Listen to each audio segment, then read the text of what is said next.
I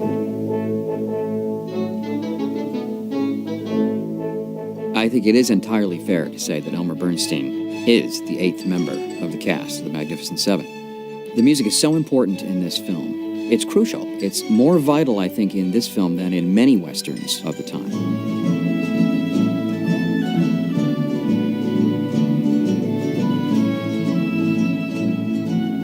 When Elmer Bernstein scored The Magnificent Seven in 1960, he'd been in Hollywood for about 10 years, scoring movies like The Man with the Golden Arm and The Ten Commandments.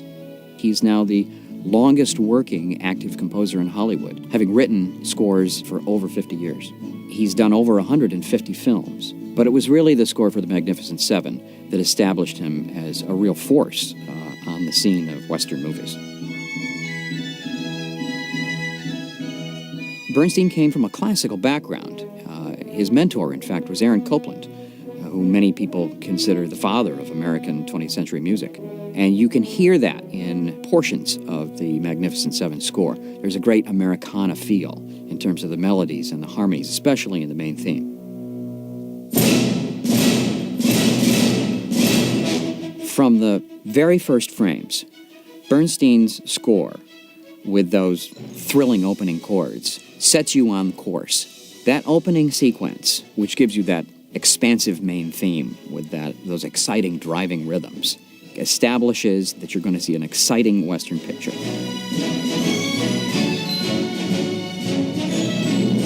The main theme occurs at very specific moments throughout the picture. We don't hear it often, but when we do hear it, it really makes a statement. And it occupies almost 2 minutes while the credits roll.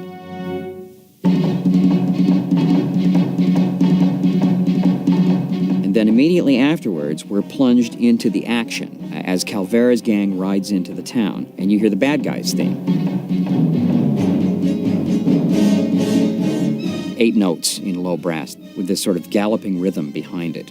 Very dark, grim, threatening music.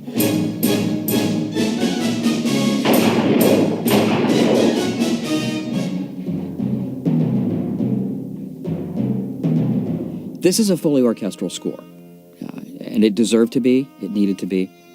But Bernstein did not write individual themes for the characters. When Yul Brynner and Steve McQueen's characters first meet in the town there, you don't hear individual themes for them. In fact, when they both climb on the hearse and start to head up the hill, what you're hearing is a kind of dirge, which comes to a complete stop when they get to the top.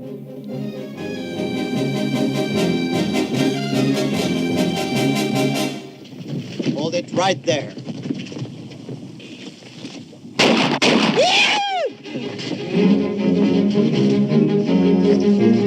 Boys, the drinks are on me.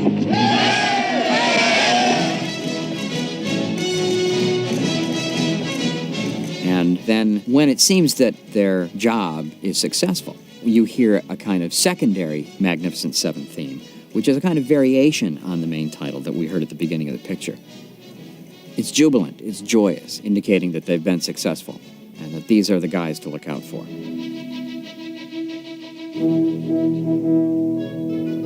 When the six leave for that little Mexican town, Bernstein refers to that sequence as the journey. And that's where we hear the Magnificent Seven theme in all its glory.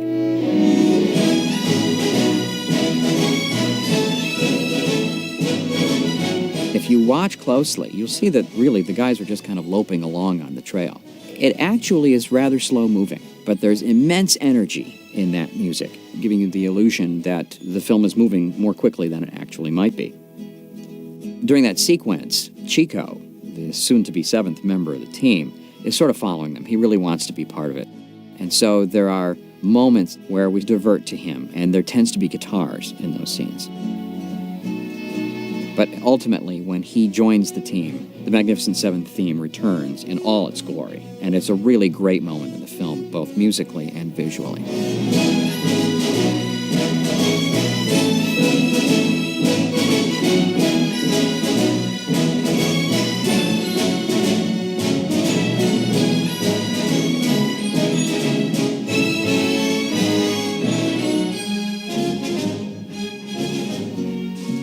Then when they approach the town, I think the music tends to become a little bit more Mexican in flavor. In fact, I think Bernstein referred to it as Chicano because it contains elements of both American and Mexican colors and flavors.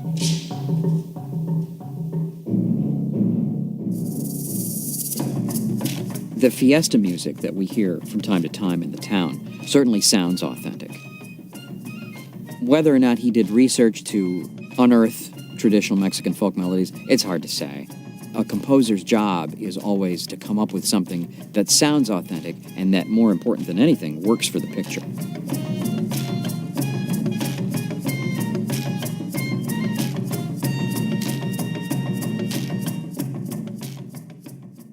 There's not a lot of humor in the picture, but there's a funny sequence where Chico is sort of playing bullfighter with this bull that he spots.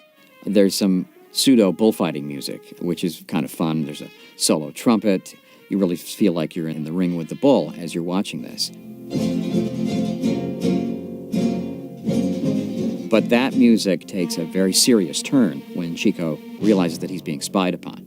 And that's his first meeting with Petra.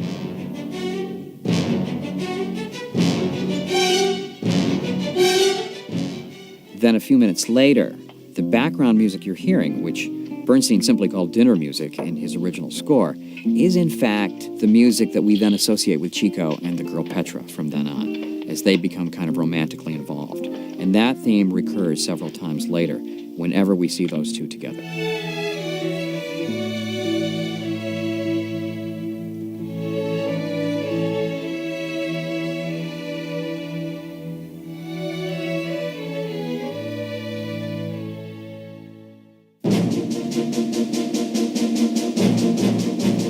When Calvera's gang returns to town, we naturally hear their theme. And interestingly enough, there's an underpinning of some very aggressive percussion, basically telling us that these boys mean business.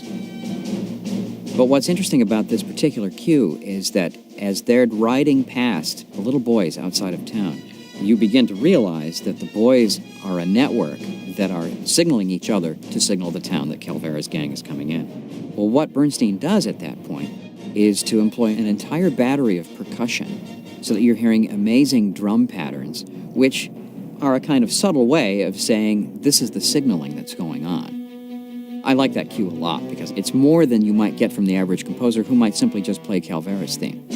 This is the mark of an artist at work, I think.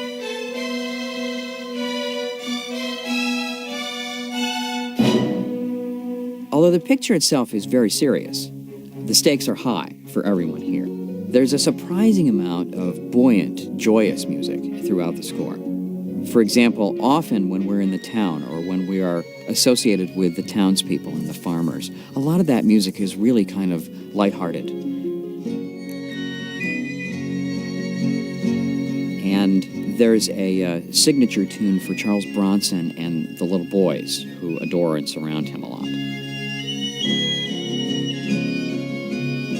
By and large, though, you're talking about two main themes that service a lot of the picture. As the seven leave the town, having felt that they've been defeated, there's a sequence which Bernstein calls Crossroads. Bernstein's scoring is rather subtle, and a lot of it's under dialogue, but there is a sort of variation on the seventh theme at that point.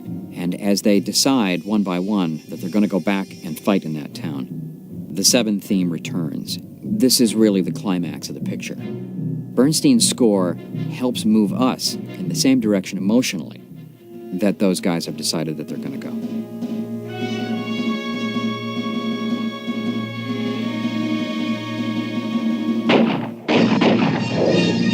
In a final long sequence, which is a great battle between Calvera's men and the Seven, there is a kind of back and forth between the main themes, the Calvera gang theme and the Seven theme, depending on who's got the upper hand at the moment and who we're seeing on screen. Look out, Chris! I'll get you out of there!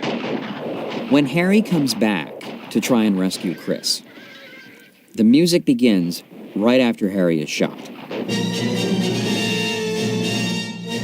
It seems that Calvera's men have the upper hand, so we hear Calvera's gang's theme. Then there's a kind of low-key moment when Chris drags Harry into the building and lies to Harry as he's dying. At that point, we hear a little bit of of the Magnificent Seven theme. It's a classic example of scoring action. There's a wonderful moment that occurs right after that, when Robert Vaughn's character finds his courage again, bursts into the room and kills some of the outlaws, which then inspires the townspeople to go out and take matters into their own hands. And then, of course, the great moment of irony in which Vaughn's character is killed. Then there's a little bit of dissonance in the music at that point.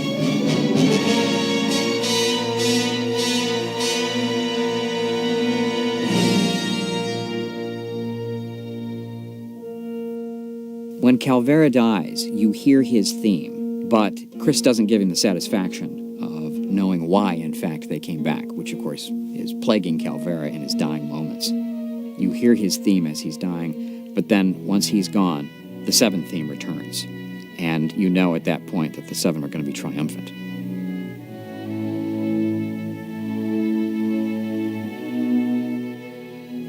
In the final sequence, when it's time for farewells, and the old man makes a speech about the nature of who they are and what they do, it's marvelously scored, I think mostly with strings. It's a great moment, and it's not something that you're necessarily aware of as you're watching it, but it's a special moment musically, which then, of course, leads to the finale and the sort of brief return of the seventh theme in a very triumphant mode.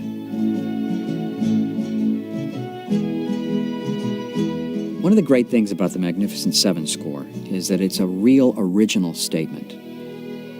No one had really ever heard music like the Magnificent Seven before this, by a composer who is in complete control of the style and the approach. And I think it became the style to follow for almost everybody thereafter.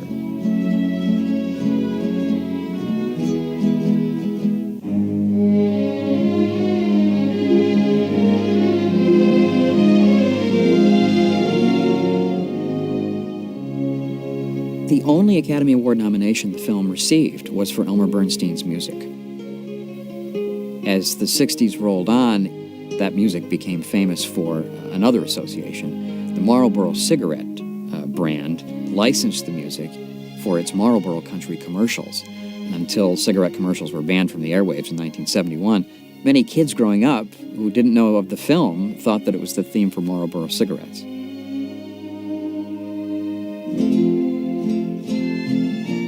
It's interesting to me that if the Magnificent Seven had been written as a symphonic statement, a piece for a concert hall, we would revere that today in the same way we revere some of Copland's works.